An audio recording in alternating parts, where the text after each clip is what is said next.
उद्धव ठाकरे को भ्रष्टाचारी कहा है। एनसीपी के नेता शरद पवार को भ्रष्टाचारी करार कर दिया गया है।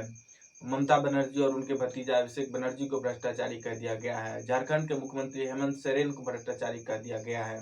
तेजस्वी यादव को भ्रष्टाचारी कह दिया गया है। तमिलनाडु के मुख्यमंत्री के कविता, जो वहां के मुख्यमंत्री की बेटी है, उनको भ्रष्टाचारी साबित कर दिया गया है। इस देश में भाजपा और मोदी जी से स्वच्छ कोई है ही नहीं। उनके अलावा इस देश में सब भ्रष्टाचारी हैं। तो भ्रष्टाचार के अगेंस्ट में तो उनकी इतनी बड़ी लड़ाई है, तो वो कैसे, यदि अडानी भ्रष्टाचार करता तो अडानी पे हाथ नहीं डालते। दरअसल अडानी भ्रष्टाचार नहीं किया है, वो मोदी जी के पैसे को सेफ तरीके से रखे हुआ है। इसीलिए नमस्कार, मैं रंजन यादव, मेरे इस YouTube मंच पे आपका स्वागत है। दोस्तों, आज हम बात करेंगे आखिर हिंडनबर्ग रिपोर्ट के बाद 24-25 जनवरी 2023 को इसी साल हिंडनबर्ग रिपोर्ट आया था। हिंडनबर्ग एक तरह से अमेरिका का ये कंपनी है और ये शॉर्ट सेलिंग कंपनी है, स्टॉक मार्केट की ये कंपनी है। जब हिंडनबर्ग रिपोर्ट आई अडानी स्टॉक को लेकर के, अडानी एंटरप्राइज या अडानी ग्रुप के स्टॉक को लेकर के, और उसने बहुत बड़ा खुलासा किया कि अडानी अपने स्टॉक को मैनिपुलेट करती है। इसमें ब्लैक मनी, काला धन, या फिर कहें हवाला के जरिए मॉरिशस रूट से स्टॉक मार्केट में वो इन्वेस्ट करती है और अपने स्टॉक को मैनिपुलेट करती है। उसके बाद से जैसे लगा मोदी जी और अडानी के बीच दूरियां बढ़ गई है, तल्खियां बढ़ गई है। दोनों एक दूसरे से मिलना बंद कर दिए हैं, पब्लिकली दोनों एक मंच पे दिखाई नहीं देते हैं। आज हमने सोचा क्यों ना इसकी पड़ताल की जाए कि आखिर वाकई में मोदी और अडानी के रिश्तों के बीच कोई खाई पैदा हुई है या फिर एक नया पुल बना है, दोनों के रिश्तों के बीच एक नई ब्रिज बनी है।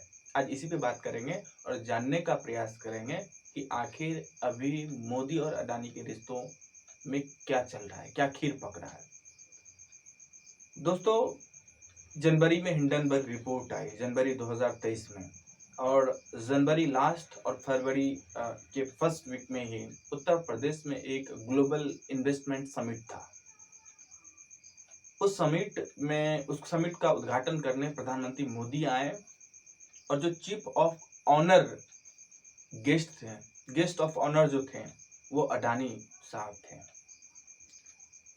उसमें इस देश के बड़े बड़े दिग्गज आने वाले थे, मोदी जी उसको उद्घाटन करने वाले थे। पर इन वक्त पे दिल्ली से फोन गई और अडानी उस समिट में नहीं आया। मतलब दोनों पब्लिकली एक मंच पे नहीं दिखना चाहते थे। जो आरोप हिंडनबर्ग ने लगाई थी और देश दुनिया की जो मीडिया इस चीज की आलोचना की थी, अडानी ग्रुप की, अडानी के स्टॉक में मैनिपुलेशन को लेकर के जो सुर्खियां चल रही थी पूरी मीडिया में, ग्लोबल मीडिया में, उस वजह से वो अडानी के साथ मंच शेयर नहीं किए। दूसरा खबर, अभी हाल ही में G20 की समिट हुई है नई दिल्ली में, और उसी दिन जब G20 की समिट चल रही थी उसमें भारत के बड़े बड़े जो उद्योगपति हैं उसका एक डिनर पार्टी अरेंज किया गया था। और उस डिनर पार्टी में गौतम अडानी, अंबानी, रतन टाटा, बिरला, महिंद्रा के जो चेयरमैन है महेंद्र जी, जो भी है, सर नाम अभी याद नहीं आ रहा है, तो ये सब, कुमार मंगलम, ये सब इनवाइटेड थे। इस देश के जो बड़े बड़े बिजनेसमैन हैं, उद्योगपति हैं। पर जैसे ही ये चीज मीडिया में सुर्खियां बटोरने लगी कि अडानी भी डिनर पार्टी में इनवाइट है, आ रहा है, एन वक्त पे पूरे डिनर पार्टी को ही कैंसिल कर दिया गया। मोदी जी अब ये रिस्क लेना ही नहीं चाहते हैं कि पब्लिकली मीडिया में ये मैसेज जाए कि गौतम अडानी और मोदी जी एक साथ दिखे हैं। एन वक्त भी वो कैंसिल हो गया डिनर पार्टी। इस दोनों मैसेजों से तो यही लगता है कि मोदी जी और अदानी के रिश्तों के बीच दूरियां बढ़ गई है।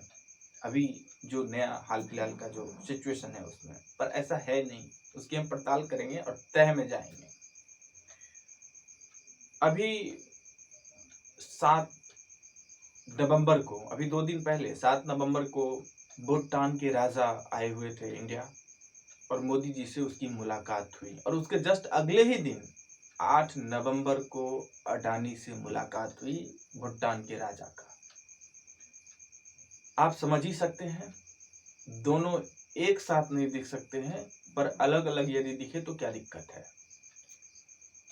अभी कुछ दिन पहले हिंडनबर्ग रिपोर्ट आने के बाद, मुझे लगता है ये मार्च अप्रैल की बातें हैं, मैं जहां तक याद कर पा रहा हूं, बांग्लादेश की जो प्रधानमंत्री है शेख हसीना, वो झारखंड के जो बिजली प्रोडक्शन यूनिट है वहां से बिजली को इंपोर्ट करना चाहती थी बांग्लादेश, और इसके लिए वो मोदी जी से मिलने आई। और उसके अगले ही दिन अडानी साहब से उसकी मुलाकात हुई। दोनों एक साथ नहीं मिले, पर अलग अलग, पहले मोदी जी उनसे मिले और फिर अडानी जी मिले। और हम सब जानते हैं कि एनर्जी सेक्टर में अडानी जी का दबदबा कितना है, मोनोपोली है एक तरह से, हम सब जानते हैं। एक और वाकया बताते हैं श्रीलंका के बारे में। श्रीलंका के जो राष्ट्रपति है, उनसे हाल फिलहाल में उनकी मुलाकात हुई है। और जब हिंडनबर्ग रिपोर्ट आई थी, उस वक्त श्रीलंका के एक बड़े आला अधिकारी ने खुलासा किया था कि श्रीलंका में जो ठेका दिया गया है अडानी जी को, इसके लिए भारत से दबाव था। प्रधानमंत्री मोदी की तरफ से ये दबाव था कि ये अडानी को ही मिलना चाहिए ये ठेका। ये हम सब जानते हैं, ये पब्लिक डोमेन में है, पर सारी चीजों को एक साथ कनेक्ट करके नहीं देख पाते हैं, इसीलिए क्लियर फिगर नहीं बनता है। एक और उदाहरण लेते हैं, मोदी जी और इजराइल के जो प्रधानमंत्री हैं बेंजामिन नेतन्याहू, उनके साथ किस तरह का रिश्ता है। मोदी जी खुले तौर पे जब जाहिर कर चुके हैं कि बेंजामिन नेतन्याहू मोदी जी के बहुत अच्छे दोस्त हैं, पर क्या इसका फायदा अडानी को भी मिल रहा है? ये भी शक के दायरे में है, क्योंकि कई बार गौतम अडानी जी मोदी जी के साथ इजराइल गए हैं और कई सारे ठेका पट्टी वहां से लेके आए हैं। क्या राष्ट्रीय हित को ताक पे रख के अडानी को सारा ठेका, जो सुरक्षा के उपकरण हैं, उसको बनाने में दिया जा रहा है? एक और उदाहरण लेते हैं, फ्रांस के जो पीएम हैं एमेनुअल मैक्रोन, उनसे भी मोदी जी कहते हैं मेरी दोस्ती बहुत अच्छी है। और हाल फिलहाल में अडानी ग्रुप को फ्रांस में एनर्जी सेक्टर में एक बड़ा ठेका मिला है। और अडानी जी का और इमैनुअल मैक्रोन का मुलाकात हाल फिलहाल में हुआ है। ये क्या जग जाहिर करता है कि पहले मोदी जी वहां के प्रधानमंत्री को, किसी देश के राष्ट्रपति को कन्विंस करते हैं कि आप अपने यहाँ का ठेका अडानी को दीजिए, और फिर अडानी जाता है ठेका लेने। क्या इस देश में एक ही उद्योगपति है? सवाल ये नहीं है कि अडानी को दे रहा है, भारत के किसी व्यक्ति को दे रहा है, भारत के लोगों को ठेका मिल रहा है। प्रश्न ये नहीं है, प्रश्न ये है कि हर सेक्टर में अडानी मोनोपोली क्यों क्रिएट कर रहा है? चाहे वो एनर्जी का सेक्टर हो, इंफ्रास्ट्रक्चर का सेक्टर हो, पोर्ट हो, एयरपोर्ट हो, हर जगह आज अडानी की मोनोपोली है। चाहे अडानी की सारा पोर्ट हम बंद कर दें तो वो बंद कर देगा।